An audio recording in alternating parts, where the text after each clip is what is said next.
تحریکوں کی تاریخ۔ لارڈ ایکٹن یعنی جان ایمرک ایڈورڈ بالبرگ ایکٹن مشہور مغربی مفکر ہے۔ وہ 1834 میں پیدا ہوا اور 1902 میں اس کی وفات ہوئی۔ اس نے سیاست اور حکومت کی تاریخ کا گہرا مطالعہ کیا تھا۔ اپنے مطالعے کی بنیاد پر اس نے سیاسی اقتدار یعنی پولیٹیکل پاور کے بارے میں کہا کہ اقتدار بگاڑتا ہے اور کامل اقتدار بالکل بگاڑ دیتا ہے۔ Power corrupts, and absolute power corrupts absolutely. یہ تبصرہ بالکل درست ہے۔ یہ ایک حقیقت ہے کہ انسان کو جب بھی اقتدار ملتا ہے تو وہ بگڑ جاتا ہے۔ دوسروں کی سیاسی برائی بتانے والے اقتدار پاتے ہی خود بھی اسی قسم کی برائی میں مبتلا ہو جاتے ہیں۔ اس کا سبب یہ ہے کہ انسان کے اندر اپنی بڑائی کا احساس نہایت گہرے طور پر موجود ہے۔ اقتدار اس احساس کو غذا دیتا ہے، وہ اس کو ختم نہیں کرتا۔ یہی وجہ ہے کہ سیاسی اقتدار تک پہنچتے ہی تمام لوگ بگڑ جاتے ہیں۔ اس سلسلے میں تاریخ کی چند مثالیں یہاں درج کی جاتی ہیں۔ نمبر 1، تحریکوں کی تاریخ میں بہت سے مشہور لوگوں کے نام آتے ہیں، مگر واقعات بتاتے ہیں کہ ان لوگوں کو سیاسی ہنگامہ کرنے والے تو بہت سے لوگ ملے، لیکن ان میں سے کسی کو بھی قابل اعتماد ساتھی نہ مل سکے۔ مشہور فلسفی ارسطو یعنی ارسطوٹل اس معاملے کی ایک تاریخی مثال ہے۔ وہ یونان میں 384 قبل مسیح میں پیدا ہوا اور 322 قبل مسیح میں اس کی وفات ہوئی۔ وہ شاہ یونان الیگزینڈر دی گریٹ کا استاد تھا۔ وہ آئیڈیل اسٹیٹ اور فلاسفر کنگ میں یقین رکھتا تھا۔ اس نے اس مقصد کے لیے الیگزینڈر کی تعلیم و تربیت اس وقت کی جب کہ وہ ابھی شہزادہ تھا۔ ارسطو کو یقین تھا کہ الیگزینڈر ایک فلاسفر کنگ بنے گا اور اس کے خوابوں کی آئیڈیل اسٹیٹ قائم کرے گا، لیکن بڑا ہونے کے بعد جب الیگزینڈر 336 قبل مسیح میں باقاعدہ بادشاہ بنا تو اس نے ارسطو کے راستے کو چھوڑ دیا اور عالمی فتوحات کے لیے نکل پڑا۔ اس کا سیاسی خواب ابھی پورا نہیں ہوا تھا کہ وہ صرف 33 سال کی عمر میں بیمار ہو کر بابل یعنی عراق میں مر گیا۔ نمبر 2، یہی معاملہ کارل مارکس کا ہے۔ وہ 1818 میں جرمنی میں پیدا ہوا اور 1883 میں لندن میں اس کی وفات ہوئی۔ اس کے افکار کی بنیاد پر بہت بڑی کمیونسٹ تحریک اٹھی۔ 1917 میں کمیونسٹ پارٹی روس میں حکومت کرنے میں کامیاب ہو گئی، لیکن مارکس کے تمام ساتھی اصل مارکسی راستے سے ہٹ گئے۔ ایک کمیونسٹ مسٹر میلوین جیلس کے الفاظ میں طبقاتی فرق کو ختم کرنے کے نام پر کمیونسٹ گروہ خود ایک نیا طبقہ یعنی نیو کلاس بن گیا۔ ٹروٹسکی یعنی لیون ٹروٹسکی روس میں 1879 میں پیدا ہوا اور 1940 میں میکسیکو سٹی میں اس کو قتل کر دیا گیا۔ ٹروٹسکی کمیونسٹ پارٹی میں لینن کے بعد نمبر 2 کا لیڈر تھا، مگر 1917 کے بعد اس نے دیکھا کہ کمیونسٹ پارٹی کے لوگ سیاسی بگاڑ کا شکار ہو گئے۔ اس نے انقلاب سے غداری یعنی ریولوشن بیٹریڈ کے نام سے ایک کتاب لکھی جو 1937 میں چھپی۔ اس کے بعد خود روس کے کمیونسٹ لیڈروں نے اس کو ہلاک کر دیا۔ نمبر 3، یہی منظر خود انڈیا میں نظر آتا ہے۔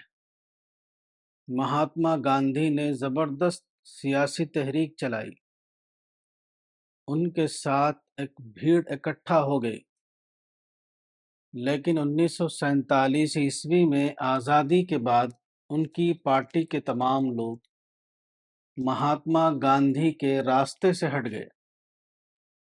یہ منظر دیکھ کر خود مہاتما گاندھی نے 1947 کے بعد اپنی پارٹی کے لوگوں کے بارے میں کہا تھا، اب میری کون سنے گا؟ مہاتما گاندھی کے اس جملے کو لے کر ایک کتاب ہندی میں لکھی گئی۔ اس کتاب کا ٹائٹل یہی ہے کہ اب میری کون سنے گا۔ 15 اگست 1947 کو انڈیا میں سیاسی آزادی آئی۔ اس کے بعد 30 جنوری 1948 کو دہلی میں مہاتما گاندھی کو گولی مار کر ہلاک کر دیا گیا۔ ہیروؤں کی جماعت۔ پیغمبر اسلام صلی اللہ علیہ وسلم کی زندگی میں جو استثنائی واقعات جمع ہوئے، ان میں سے ایک یہ ہے کہ آپ اپنے ساتھیوں کی ایک ایسی ٹیم بنانے میں کامیاب ہوئے جیسی ٹیم پوری تاریخ میں کوئی نہ بنا سکا۔ اس واقعے کا اعتراف مورخین نے واضح الفاظ میں کیا ہے۔ مثلا مشہور برطانوی مستشرق ڈیوڈ سموئل مارگولیوت 1885 میں لندن میں آکسفورڈ یونیورسٹی میں عربک ڈپارٹمنٹ کا پروفیسر تھا۔ اس نے عرب تاریخ اور اسلامی تاریخ کا گہرا مطالعہ کیا تھا۔ انسائکلوپیڈیا بریٹانیکا نے اس کی بابت یہ الفاظ لکھے ہیں۔ اس کے بارے میں یہ سمجھا جاتا ہے کہ اس کو اسلامی موضوعات پر بہت سے عرب علماء سے بھی زیادہ واقفیت حاصل تھی۔ He came to be regarded as more knowledgeable on Islamic matters than most Arab scholars. اسلام اور عرب تاریخ کے موضوع پر اس کی کئی کتابیں ہیں۔ اس کی ایک کتاب وہ ہے جو 1905 میں چھپی۔ یہ کتاب اسلام کے ظہور کے موضوع پر ہے اور اس کا نام یہ ہے Muhammad and the Rise of Islam. اس کتاب میں پروفیسر مارگولیوت نے پیغمبر اسلام صلی اللہ علیہ وسلم کے اصحاب کو ہیروؤں کی ایک قوم یعنی اے نیشن آف ہیروز کا نام دیا ہے۔ یہ ایک واقعہ ہے کہ اصحاب رسول کا گروہ ایک ایسا گروہ تھا جیسا گروہ تاریخ میں کسی اور شخص کے گرد اکٹھا نہیں ہوا۔ اسی طرح فلپ ہٹی مشہور اسکالر ہیں۔ وہ 1886 میں لبنان میں پیدا ہوئے اور امریکہ میں 1978 میں ان کی وفات ہوئی۔ وہ عربی زبان اور اسلامی علوم کے ماہر سمجھے جاتے ہیں۔ وہ امریکہ کی کئی یونیورسٹیوں میں عربی زبان اور مشرقی علوم کے پروفیسر رہے ہیں۔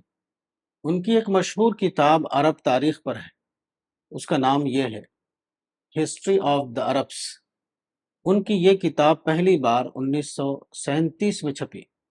اس کتاب میں انہوں نے پیغمبر اسلام صلی اللہ علیہ وسلم کے اصحاب یعنی کمپینینز کے تذکرے کے تحت لکھا ہے کہ پیغمبر اسلام کی وفات کے بعد ایسا معلوم ہوا جیسے عرب کی بنجر زمین جادو کے ذریعے ہیروں کی نرسری میں تبدیل کر دی گئی ہو۔ ایسے ہیرو جن کے مثل تعداد یا نوعیت میں کہیں اور پانا سخت مشکل ہے۔ After the death of the Prophet, sterile Arabia seems to have been converted as if by magic into a nursery of heroes, the like of whom, both in number and quality, is hard to find anywhere. Page 142. مستقبل کی دنیا۔ موجودہ زمانے میں دو مختلف ideology ابھری، secular ideology اور مذہبی ideology. Secular ideology سے مراد وہ آئیڈیالوجی ہے جو خالص انسانی عقل یعنی ریزن کی بنیاد پر بنائی گئی ہے۔ اس کے مقابلے میں مذہبی آئیڈیالوجی وہ ہے جو پیغمبر کی رہنمائی کے تحت بنی۔ موجودہ زمانے کا یہ ایک عجیب ظاہرہ ہے کہ سیکولر آئیڈیالوجی اب اپنی ناکامی کے آخری دور میں پہنچ چکی ہے۔ اس کے برعکس تمام قرائن یعنی کلوز بتا رہے ہیں کہ مذہبی آئیڈیالوجی نئی صبح کی مانند انسان کے اوپر طلوع ہونے والی ہے، بلکہ وہ طلوع ہوتی ہوئی دکھائی دے رہی ہے۔ جدید مادی ترقیوں کے بعد سیکولر مفکرین نے یہ یقین کر لیا کہ بہت جلد ہمارے سیارے زمین یعنی پلانٹ ارتھ پر وہ بہتر دنیا بننے والی ہے جس کا خواب ہزاروں سال سے انسان دیکھتا رہا ہے۔ اس آئیڈیالوجی کی ایک نمائندہ کتاب فیوچر شاک ہے، جس کو اس کے مصنف آلوین ٹافلر نے پہلی بار 1970 میں شائع کیا۔ یہ کتاب شائع ہوتے ہی بیسٹ سیلر بن گئی۔ اس کتاب میں مصنف نے تیقن کے ساتھ یہ پیشن گوئی کی تھی کہ دنیا تیزی کے ساتھ انڈسٹریل ایج سے ترقی کر کے سپر انڈسٹریل ایج میں داخل ہونے والی ہے۔ یہ سویلائزیشن کا اعلیٰ ترقی یافتہ مرحلہ ہوگا، جبکہ انسان کی تمام مادی خواہشیں اپنا مکمل فلفلمنٹ پالیں۔ مگر 21ویں صدی کا آغاز اس قسم کے تمام اندازوں کے خاتمے کے ہم معنی بن گیا۔ اب شدت کے ساتھ وہ ظاہرہ پیدا ہوا جس کو گلوبل وارمنگ کہا جاتا ہے۔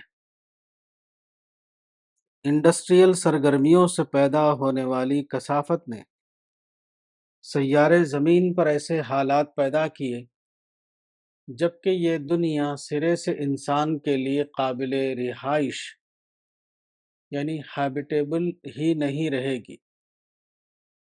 آج کل میڈیا میں مسلسل یہ خبریں آ رہی ہیں کہ تمام دنیا کے سائنسدانوں نے گہری ریسرچ کے بعد یہ پایا ہے کہ ہماری زمین میں موسمیاتی تبدیلی یعنی کلائمیٹک چینج اس خطرناک حد تک پہنچ گئی ہے کہ اب وہ غیر منقلب یعنی irreversible ہو چکی ہے۔ یہ سائنس کی زبان میں قیامت کی پیشن گوئی ہے، یعنی زمین پر موجودہ حالات کا خاتمہ اور ایک نئی تاریخ کا آغاز۔ نئی دہلی کے انگریزی اخبار ہندوستان ٹائمز 18 نومبر 2007 نے گلوبل وارمنگ کے موضوع پر ایک رپورٹ شائع کی تھی۔ اس رپورٹ کے عنوان کے لیے اس نے بامعنی طور پر ان الفاظ کا انتخاب کیا تھا: قیامت اب زیادہ دور نہیں، ڈومسڈے ناٹ فار۔ یہ صورتحال ایک طرف سیکولر آئیڈیالوجی کی تنسیخ کر رہی ہے اور دوسری طرف وہ ہم کو یہ قرینہ یعنی کلو دے رہی ہے کہ اس معاملے میں مذہبی آئیڈیالوجی زیادہ درست اور مبنی بر حقیقت ہے۔ مذہبی آئیڈیالوجی جو پیغمبروں کے ذریعے معلوم ہوئی وہ یہ ہے کہ موجودہ سیارے زمین اس لیے بنایا ہی نہیں گیا کہ یہاں انسان اپنے لیے مادی جنت کی تعمیر کر سکے۔ یہاں کے ناقص اسباب قطعیت کے ساتھ کسی مفروضہ مادی جنت کی تعمیر میں مانع ہیں۔ اس معاملے میں درست اور مطابق واقعہ بات یہ ہے کہ موجودہ دنیا کے تمام اسباب امتحانی پرچے یعنی ٹیسٹ پیپرز کی حیثیت رکھتے ہیں۔ موجودہ دنیا میں جو چیزیں انسان کو ملی ہیں وہ بطور انعام نہیں ہیں۔ اگر یہ چیزیں بطور انعام ہوتی تو وہ اپنی ذات میں کامل ہوتی، مگر جیسا کہ معلوم ہے یہاں کی ہر چیز ناقص ہے، اور ان چیزوں کا ناقص ہونا یہ بتاتا ہے کہ یہی نظریہ درست ہے کہ یہ چیزیں امتحانی پرچے کی حیثیت رکھتی ہیں، وہ انسان کو انعام کے طور پر نہیں دی گئی۔ یہ قرینہ یعنی کلو یہ ثابت کرتا ہے کہ اس معاملے میں پیغمبرانہ نظریہ ہی صحیح نظریہ ہے، یعنی یہ کہ موجودہ دنیا غیر معیاری دنیا یعنی امپرفیکٹ ورلڈ ہے۔ اس کے بعد ایک اور دنیا بنے گی جو اس دنیا کا معیاری ورژن یعنی پرفیکٹ ورژن ہوگا۔ موت کے بعد بننے والی اس معیاری دنیا میں وہ لوگ جگہ پائیں گے جو موجودہ امتحانی دنیا میں اپنے آپ کو اس کا اہل ثابت کر چکے ہوں۔ اس معاملے کا دوسرا پہلو یہ ہے کہ تمام سیکولر فلسفی اور مفکر اور رہنما ہزاروں سال سے یہ کوشش کرتے رہے ہیں کہ وہ موجودہ دنیا میں منصفانہ سماج یعنی جسٹ سوسائٹی بنائیں، مگر ساری کوشش کے باوجود انہیں کامیابی نہ ہو سکی۔ اس کے برعکس جو ہوا وہ یہ کہ ساری دنیا میں انارکی اور کرپشن اور استحصال اور بددیانتی پھیل گئی۔ موجودہ ترقی یافتہ دور میں اس معاملے میں مزید اضافہ ہوا، حتیٰ کہ اب تمام قرائن کے مطابق یہ ناممکن ہو چکا ہے کہ منصفانہ سوسائٹی کی تعمیر کے مقصد کو حاصل کیا جا سکے۔ جدید ترقیوں نے لوگوں کے بگاڑ میں صرف اضافہ کیا، اس کے سوا اور کچھ نہیں۔ اب صورتحال یہ ہے کہ انسان کا ضمیر ایک منصفانہ سماج چاہتا ہے۔ یہ ضمیر جس طرح پہلے لوگوں کے اندر موجود تھا اسی طرح وہ آج بھی پایا جاتا ہے۔ اب موجودہ حالات میں منصفانہ سماج کا قیام عملاً ناممکن ہو چکا ہے۔ مثلاً موجودہ عدالتی نظام اتنا زیادہ بگڑ چکا ہے کہ اس سے اب انصاف کی امید ہی نہیں کی جا سکتی۔ قوانین کی بھرمار کے باوجود صرف عدالت کی بے انصافیوں میں اضافہ ہوا ہے۔ یہ معاملہ دوبارہ ایک قرینہ یعنی کلو ہے جو پیغمبرانہ تصور کی تائید کرتا ہے، یعنی یہ کہ مجرموں کو سزا دینا اور سچے انسانوں کو ان کے عمل کا انعام دینا موجودہ محدود دنیا میں ممکن ہی نہیں۔ انسانی ضمیر کے اس تقاضے کو پورا کرنے کے لیے ایک اور دنیا درکار ہے، ایک ایسی دنیا جہاں خود خدا ظاہر ہو کر سب کا حساب لے اور انصاف کو قائم کرے۔ یہ صورتحال اس پیغمبرانہ تصور کی تائید کرتی ہے کہ موت کے بعد ایک یوم الحساب یعنی ڈے آف ججمنٹ آنے والا ہے۔ اس وقت خدائی طاقت کے ذریعے منصفانہ سماج کا وہ قیام ممکن ہو جائے گا جو انسانی طاقت کے ذریعے موجودہ دنیا میں ممکن نہیں ہوا تھا۔ پیغمبرانہ آئیڈیالوجی کے مطابق انسانی زندگی کے دو دور ہیں، قبل از موت دور حیات اور بعد از موت دور حیات۔ اب یہ آخری طور پر ثابت ہو چکا ہے کہ قبل از موت دور حیات اپنی محدودیتوں کی وجہ سے اس کامل دنیا کی تعمیر کے لیے ناکافی ہے جو انسان کا ضمیر چاہتا ہے۔ یہ مطلوب دنیا بلا شبہ بنے گی، لیکن وہ موت کے بعد کے وسیع تر دور حیات ہی میں بن سکتی ہے۔ یہ مطلوب دنیا ایک زیر تعمیر دنیا ہے۔ اب وہ دن زیادہ دور نہیں جبکہ یہ بننے والی مطلوب دنیا مکمل ہو کر ہمارے سامنے آ جائے۔ پیغمبر انقلاب۔ قرآن میں 25 پیغمبروں کا ذکر ہے۔ حدیث سے معلوم ہوتا ہے کہ پیغمبروں کی تعداد تقریباً 1,24,000 تھی۔ نبوت کا یہ سلسلہ حضرت آدم علیہ السلام سے لے کر حضرت مسیح علیہ السلام تک ہر زمانے میں جاری رہا۔ اس کے بعد اللہ تعالیٰ نے 7ویں صدی عیسوی کے ربیع اول میں محمد صلی اللہ علیہ وسلم کو پیدا کیا۔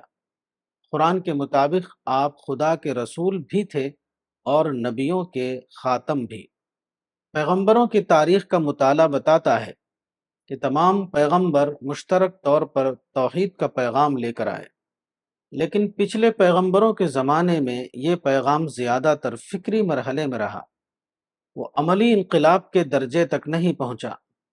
پیغمبر آخر الزماں صلی اللہ علیہ وسلم کے ساتھ یہ خصوصی معاملہ ہوا کہ آپ کو اپنے اصحاب کی صورت میں ایک مضبوط ٹیم مل گئی۔ اس طرح یہ ممکن ہو گیا کہ توحید کی دعوت کو فکری مرحلے سے آگے بڑھا کر عملی انقلاب کے درجے تک پہنچا دیا جائے۔ پیغمبر اسلام اور آپ کے اصحاب کے زمانے میں یہ انقلاب عملی طور پر پیش آیا، اور پھر وہ تاریخ بشری کا ایک معلوم اور مسلم حصہ بن گیا۔ پیغمبر آخر الزماں محمد صلی اللہ علیہ وسلم کی عظمت اتنی زیادہ واضح ہے کہ وہ صرف آپ کے پیرووں کے ایک روایتی عقیدے کی حیثیت نہیں رکھتی، بلکہ وہ ایک مسلمہ تاریخی واقعہ ہے۔ پیغمبر آخر الزماں سے پہلے جو انبیاء آئے، ان کی زندگی مدون تاریخ کا جز نہ بن سکی، مگر پیغمبر اسلام کا معاملہ بالکل مختلف ہے۔ آپ کی حیثیت ایک مسلم تاریخی پیغمبر کی ہے۔ آپ کی نبوت پورے معنوں میں ایک ثابت شدہ نبوت ہے۔ انسانی زندگی کے جس پہلو کو بھی دیکھا جائے، اس میں پیغمبر اسلام کی لائی ہوئی ابدی تعلیم کے اثرات نمایاں طور پر دکھائی دیں گے۔ وہ تمام بہترین روایات اور وہ تمام اعلیٰ قدریں جن کو آج اہمیت دی جاتی ہے، وہ سب پیغمبر اسلام کے لائے ہوئے عظیم انقلاب کے براہ راست نتائج ہیں۔ پیغمبر اسلام صلی اللہ علیہ وسلم بلا شبہ تاریخ کے سب سے بڑے انسان کی حیثیت رکھتے ہیں۔ اللہ تعالیٰ نے آپ کو انسان کامل بنا کر انسانی نسل پر اپنا سب سے بڑا احسان فرمایا ہے۔ خدا نے پیغمبر آخر الزماں کی شکل میں تاریخ میں ایک ایسا بلند ترین مینار کھڑا کر دیا ہے کہ آدمی جس طرف بھی نظر اٹھائے وہ آپ کو دیکھ لے۔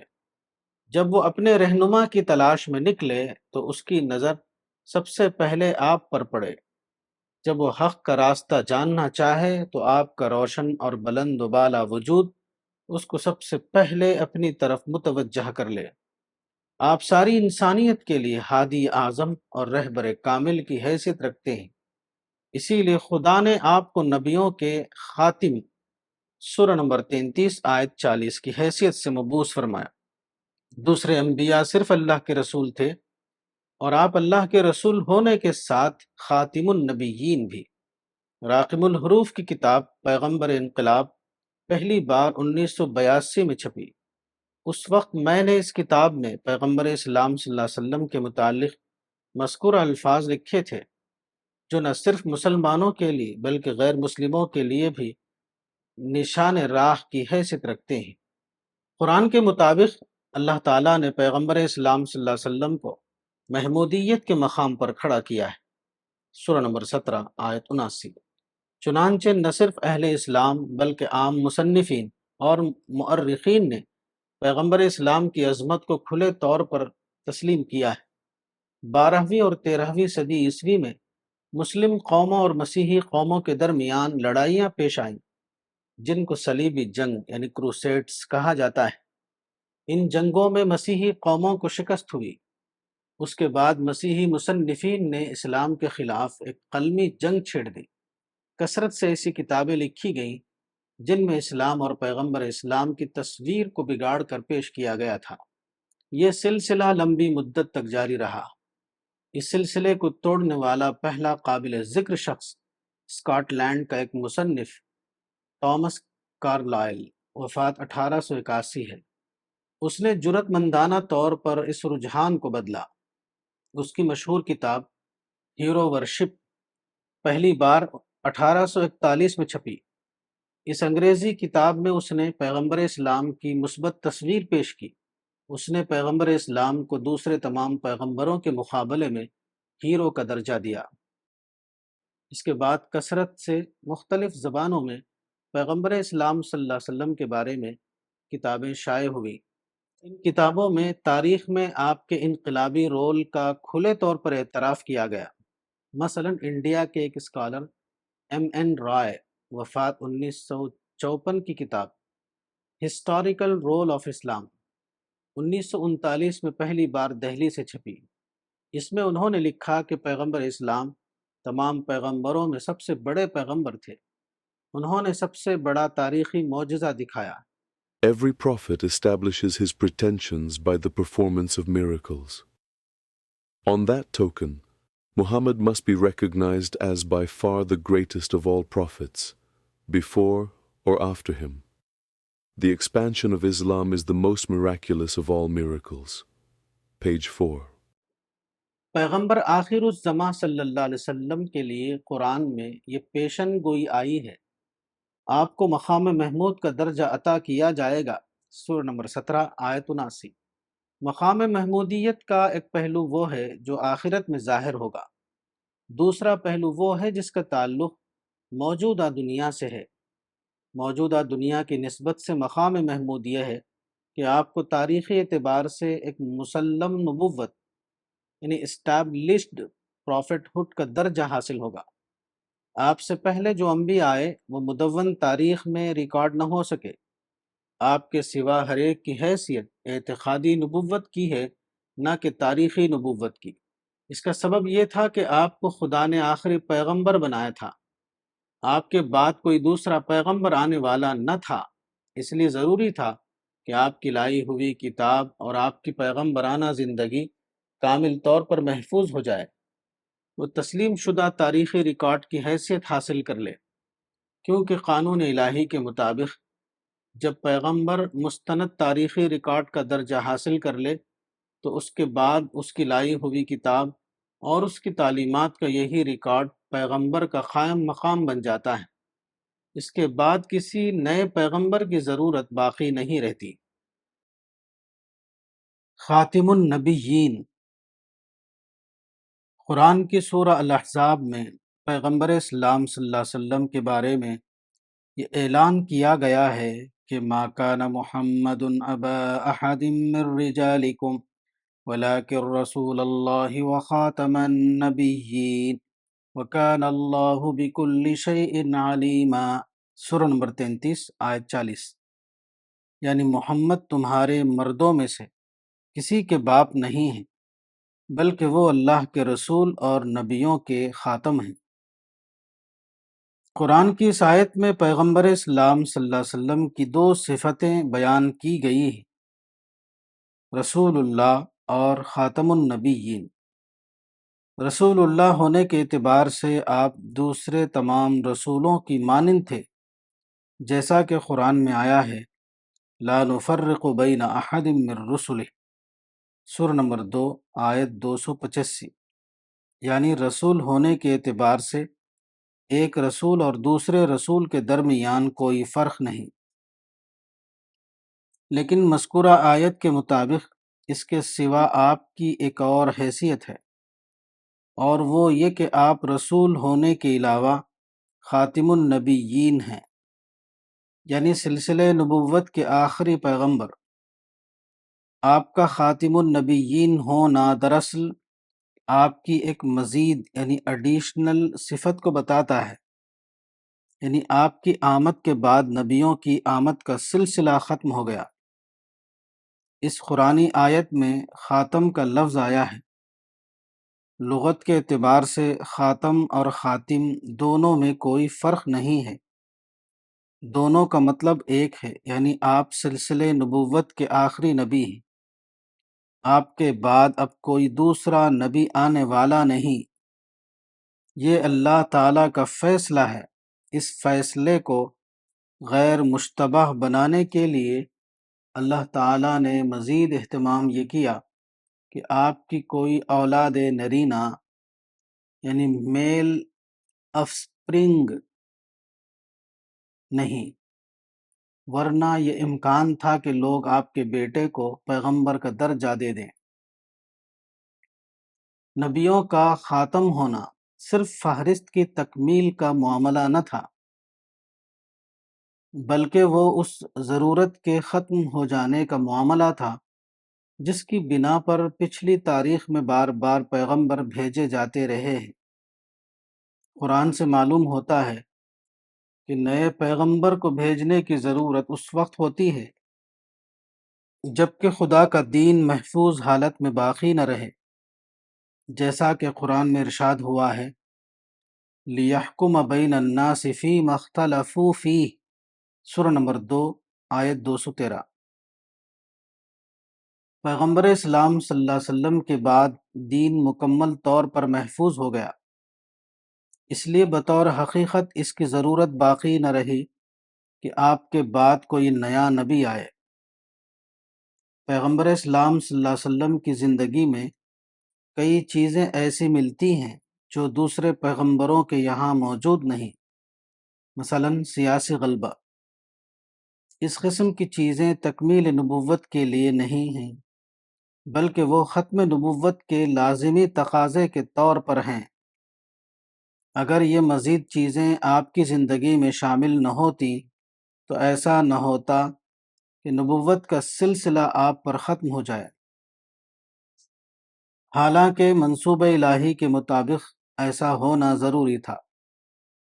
اصل یہ ہے کہ پیغمبر کے آنے کا مقصد صرف یہی نہیں ہوتا کہ وہ شخصی طور پر اپنے زمانے کے لوگوں کو خدا کا پیغام پہنچا دے، بلکہ اسی کے ساتھ پیغمبر کے آنے کا یہ مقصد بھی ہوتا ہے کہ وہ انسانی تاریخ میں ایک نئے دور کا آغاز کرے۔ وہ ہدایت ربانی کے معاملے کو خود تاریخی عمل یعنی ہسٹوریکل پروسیس میں شامل کر دے۔ پیغمبر اسلام کے ظہور کے بعد یہ سب کچھ بتمام و کمال پیش آ گیا، اس لیے اب نبیوں کی آمد کی ضرورت بھی باقی نہ رہی۔ پیغمبر اسلام کی زندگی کے یہ تمام اضافی پہلو قرآن میں بتا دیے گئے ہیں۔ مثلا قرآن میں ارشاد ہوا ہے کہ وَقَاتِلُوهُمْ حَتَّى لَا تَكُونَ فِتْنَةٌ، سورہ نمبر 8 آیت 39، یعنی تم ان سے قتال یعنی جنگ کرو یہاں تک کہ فتنہ باقی نہ رہے۔ اس آیت میں فتنے سے مراد مذہبی جبر یعنی ریلیجس پرسیکیوشن ہے۔ قدیم بادشاہی زمانے میں لمبی مدت سے دنیا میں مذہبی جبر کا نظام قائم تھا۔ اس قسم کا نظام نہ اچانک قائم ہوتا اور نہ وہ اچانک ختم ہوتا۔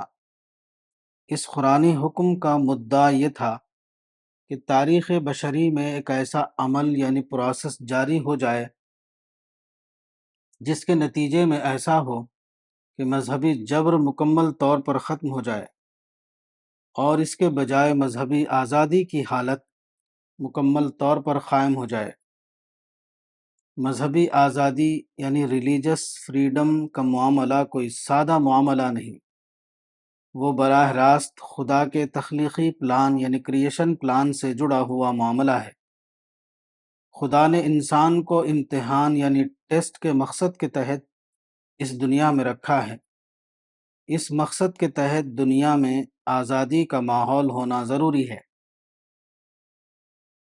اسی حکمت کی بنا پر پیغمبر اسلام کو استئصال فتنے کا حکم دیا گیا اور اس کے مطابق آپ کے لیے اسباب فراہم کیے گئے، چنانچہ آپ نے اس کام کو انجام دیا، یہاں تک کہ انسانی تاریخ میں مذہبی آزادی یعنی ریلیجس فریڈم کا دور کامل طور پر آ گیا۔ دعوت اور حجت۔ خدا کی ہدایت کے دو پہلو ہیں، دعوت اور حجت۔ دعوت سے مراد یہ ہے کہ ہدایت الہی کو کسی کمی یا بیشی کے بغیر بتانا، خدا کا صحیح تعارف، خدا کے تخلیقی نقشے کا اعلان، جنت اور جہنم کے معاملے سے انسان کو باخبر کرنا وغیرہ۔ انہی حقیقتوں کی وضاحت کا نام دعوت ہے۔ دعوت کا یہ عمل تمام پیغمبروں نے اپنے اپنے زمانے میں کیا۔ نکات دعوت کے اعتبار سے ایک پیغمبر اور دوسرے پیغمبر کے درمیان کوئی فرق نہ تھا، البتہ ایسا ہوا کہ پچھلے پیغمبروں کا دعوتی کلام اپنی صحیح صورت میں محفوظ نہ رہ سکا، مگر پیغمبر اسلام صلی اللہ علیہ وسلم کا دیا ہوا دعوتی ذخیرہ یعنی قرآن اور حدیث مکمل طور پر اپنی اصل زبان میں محفوظ ہو گیا۔ اس طرح یہ ممکن ہو گیا کہ بعد کی نسلیں بھی آپ کے دعوتی پیغام سے اسی طرح باخبر ہو سکیں جس طرح آپ کے ہم زمانہ لوگ باخبر ہوئے تھے۔ جہاں تک حجت کا سوال ہے، اس کے دو درجے ہیں: روایتی استدلال اور علمی استدلال۔ استدلال ہمیشہ معلوم اشیاء کی بنیاد پر ہوتا ہے۔ قدیم زمانے میں انسانی معلومات کا دائرہ روایتی اشیاء تک محدود تھا، اس لیے قدیم زمانے میں ہمیشہ روایتی استدلال پر اکتفا کیا گیا۔ مثلا حضرت یوسف خدا کے ایک پیغمبر تھے، ان کا زمانہ 1910 تا 1800 قبل مسیح بتایا گیا ہے۔ انہوں نے قدیم مصر میں توحید کی دعوت دی۔ اس وقت انہوں نے فرمایا، اے میرے جیل کے ساتھیوں، کیا جدا جدا کئی معبود بہتر ہیں یا اللہ اکیلا زبردست؟ سورہ نمبر 12 آیت 39۔ یہ روایتی استدلال کی ایک مثال ہے، مگر یہاں ایک اور استدلال موجود تھا، اور وہ تھا علمی استدلال یعنی سائنٹیفک ریزننگ۔ یہ استدلال وہ تھا جو خدا کی پیدا کردہ نیچر یعنی فطرت میں موجود تھا، مگر یہ استدلال قدیم زمانے میں صرف امکان کے درجے میں تھا، وہ ابھی تک واقعہ نہیں بنا تھا۔ پیغمبر اور اصحاب پیغمبر کے ذریعے جو انقلاب پیش آیا، اس نے تاریخ میں ایک نیا پروسیس جاری کیا۔ اس کے نتیجے میں ایسا ہوا کہ یہ امکانی استدلال واقعہ بن کر سامنے آ گیا۔ فطرت کی تسخیر۔ نیچر کا لفظ جب بولا جاتا ہے تو اس سے مراد پوری دنیائے مخلوقات ہوتی ہے۔ Nature, the sum total of all things in time and space, the entire physical universe. یہ نیچر ہمیشہ سے موجود تھا، لیکن قدیم زمانے میں انسان شرک میں مبتلا ہو گیا۔ شرک دراصل مظاہر فطرت کی پرستش یعنی نیچر ورشپ کا دوسرا نام ہے۔ چونکہ انسان نیچر کو معبود کی نظر سے دیکھتا تھا، اس لیے وہ اس کو تحقیق و تفتیش یعنی ایکسپلوریشن کی نظر سے نہ دیکھ سکا۔ اس طرح شرک ایک مستقل ذہنی رکاوٹ یعنی مینٹل بلاک بن گیا۔ علمی دلائل جن کو قرآن میں آیات یعنی نشانیاں کہا گیا ہے، وہ عالم فطرت میں موجود تھیں، مگر وہ ظاہر ہو کر سامنے نہ آ سکیں۔ قرآن میں پیغمبر اسلام اور آپ کے اصحاب کو ایک حکم ان الفاظ میں دیا گیا تھا: وَقَاتِلُوهُمْ حَتَّى لَا تَكُونَ فِتْنَةٌ وَيَكُونَ الدِّينُ كُلُّهُ لِلَّهِ سورہ نمبر 8 آیت 39۔ مفسرین کے مطابق اس آیت میں فتنہ سے مراد شرک جارح ہے۔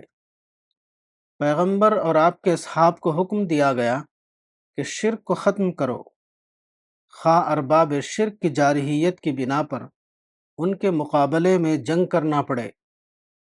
چنانچہ ایسا ہی ہوا۔ پیغمبر اور اصحاب پیغمبر کی کوششوں کے نتیجے میں شرک کا سیاسی اور اجتماعی غلبہ دنیا سے ختم ہو گیا۔ اس کے بعد دنیا میں ایک نیا عمل شروع ہوا۔ ایک لفظ میں اس کو فطرت کی پرستش کے بجائے فطرت کی تسخیر کا عمل کہا جا سکتا ہے۔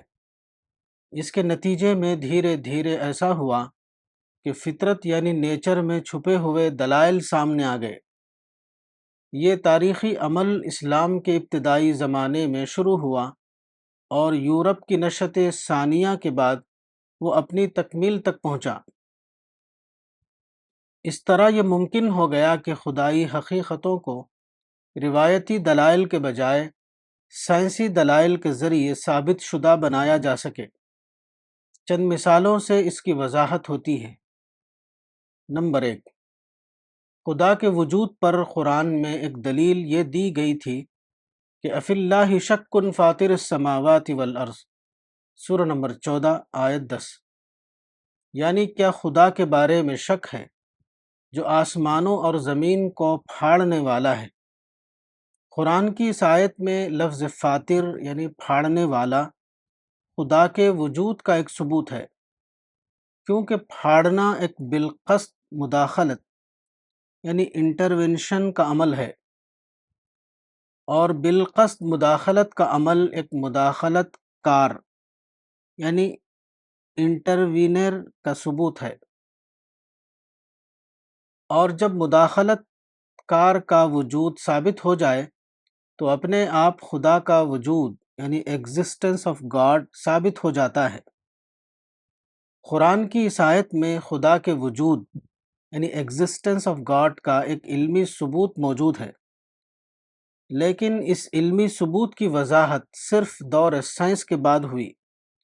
20ویں صدی کے ربع اول میں سائنسدانوں نے اس کائناتی واقعے کو دریافت کیا جس کو بگ بینگ کہا جاتا ہے۔ بگ بینگ کی دریافت کے بعد یہ ممکن ہو گیا کہ مذکورہ قرآنی آیت میں چھپے ہوئے سائنسی دلائل کو سمجھا جائے اور اس کو استعمال کیا جائے۔ نمبر 2، قرآن کی سورہ الجاثیہ میں خدا کی ایک نعمت کا ذکر ان الفاظ میں کیا گیا ہے، اللہ الذی سخر لکم البحر لتجری الفلک فیہ بامرہ، سورہ نمبر 45 آیت 12، یعنی اللہ ہی ہے جس نے تمہارے لیے سمندر کو مسخر کر دیا تاکہ اس کے حکم سے سمندر میں کشتیاں چلیں۔ قرآن کی اس آیت میں ایک عظیم حقیقت کو بتایا گیا ہے۔ قدیم روایتی زمانے کا انسان اس معاملے کو صرف ایک پراسرار عقیدے کے طور پر لیتا تھا، مگر موجودہ زمانے میں اس کی توجیہ ایک معلوم فطری قانون کے ذریعے کی جا سکتی ہے۔ موجودہ زمانے میں ایک جدید سائنس ظہور میں آئی ہے جس کو علم سکون سیالات یعنی سائنس آف ہائیڈروسٹیٹکس کہا جاتا ہے۔ اس کے مطابق پانی یا سیال چیزیں ایک خاص قانون کے تابع ہیں، اور وہ تخفیف وزن یعنی بوئنسی یا ٹھوس اجسام کو پانی میں ڈالنے سے اس کو بحال رکھنے یا ابھارنے کی صلاحیت ہے۔ Buoyancy. The upward pressure by any fluid on a body, partly or wholly immersed therein, it is equal to the weight of the fluid displaced.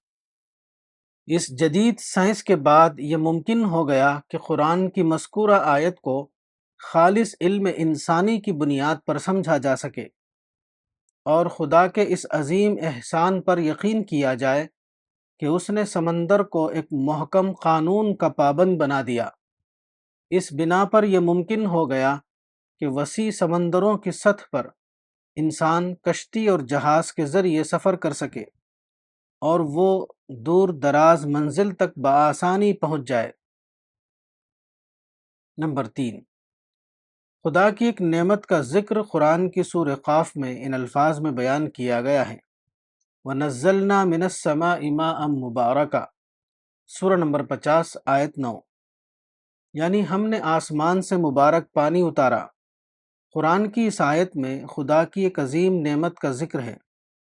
قدیم زمانے میں یہ بات صرف ایک روایتی عقیدے کی حیثیت رکھتی تھی، مگر سائنسی دریافتوں کے بعد وہ ایک عظیم علمی دلیل کی حیثیت اختیار کر چکی ہے۔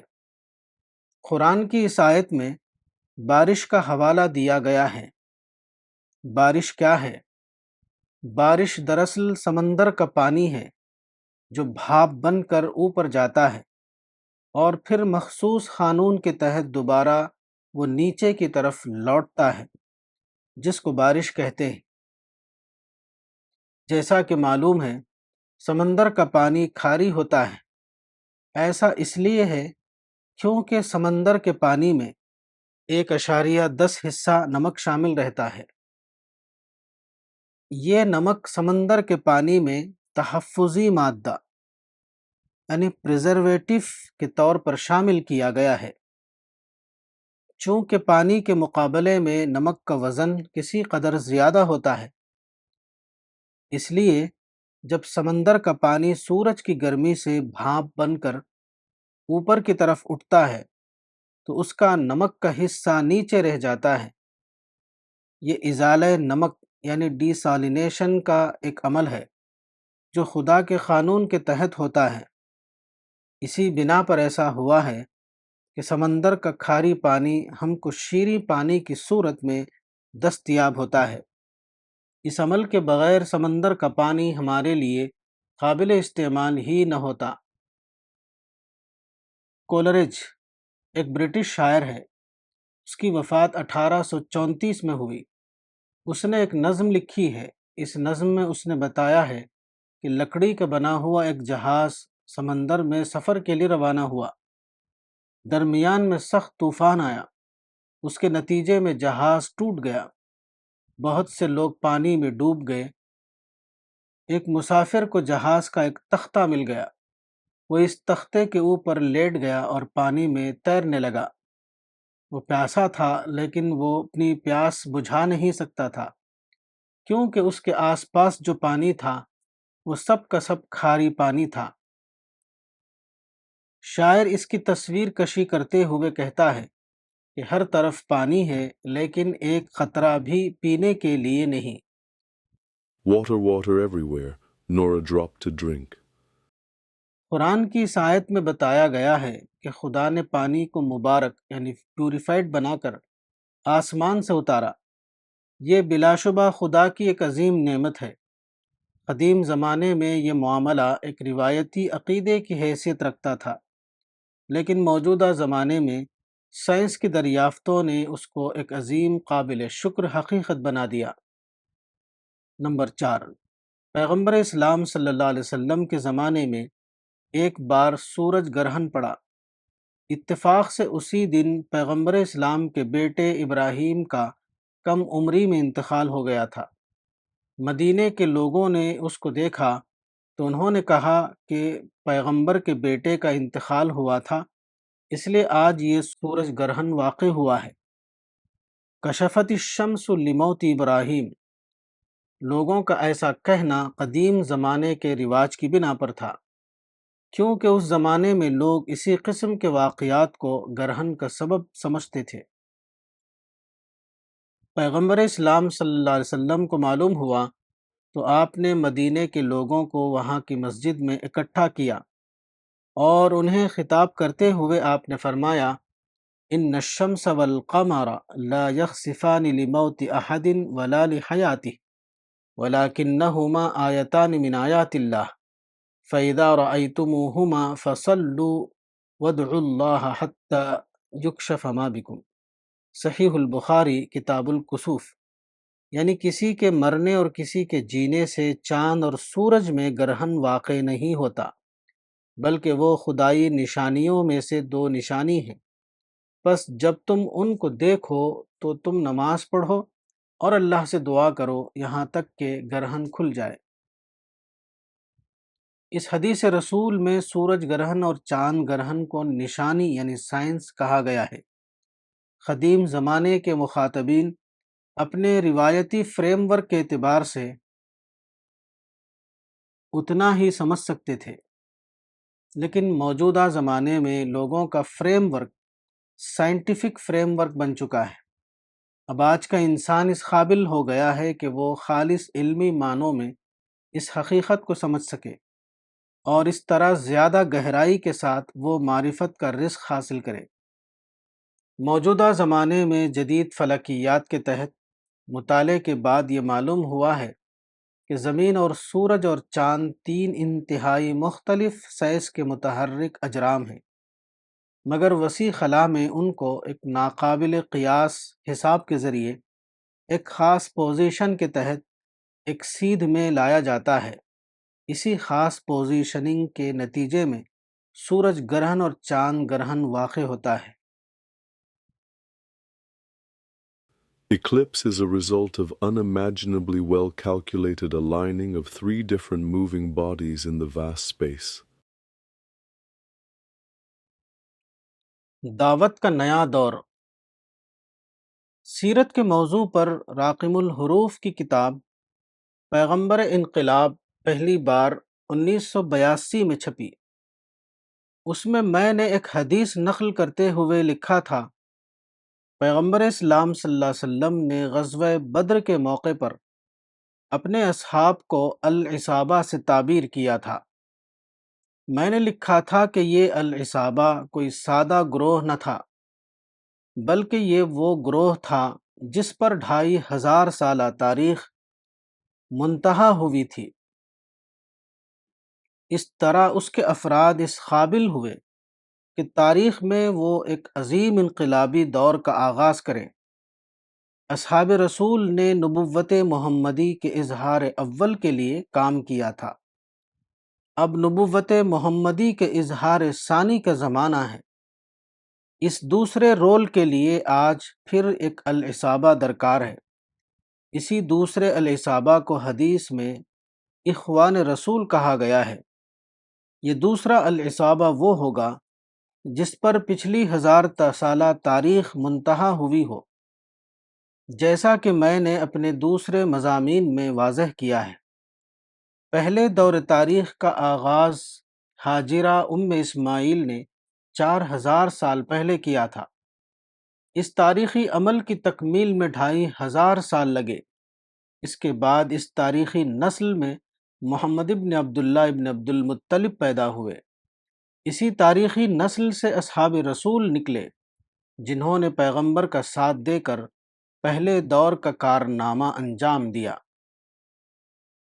اصحاب رسول نے جس دور تاریخ کا آغاز کیا تھا، تقریباً 1500 سال میں وہ اپنے نقطۂ کمال پر پہنچ چکا ہے۔ اب دوبارہ اس نئی نسل سے ایک فرد اٹھے گا جس کو حدیث میں المہدی کا نام دیا گیا ہے۔ اس فرد کا ساتھ دینے کے لیے بہت سے اللہ کے بندے اٹھیں گے۔ غالباً انہی افراد کو حدیث میں اخوان رسول کہا گیا ہے۔ یہ گروہ نئے حالات میں اپنی غیر معمولی جد و جہد کے ذریعے نبوت محمدی کا دوبارہ اظہار کرے گا۔ نبوت محمدی کا یہ اظہار ثانی تاریخ انسانی کے خاتمے کا اعلان ہوگا۔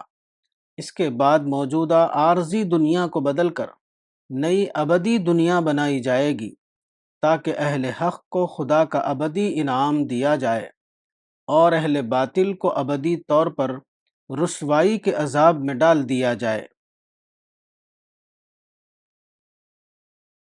کتاب اظہار دین، مولانا وحید الدین خان۔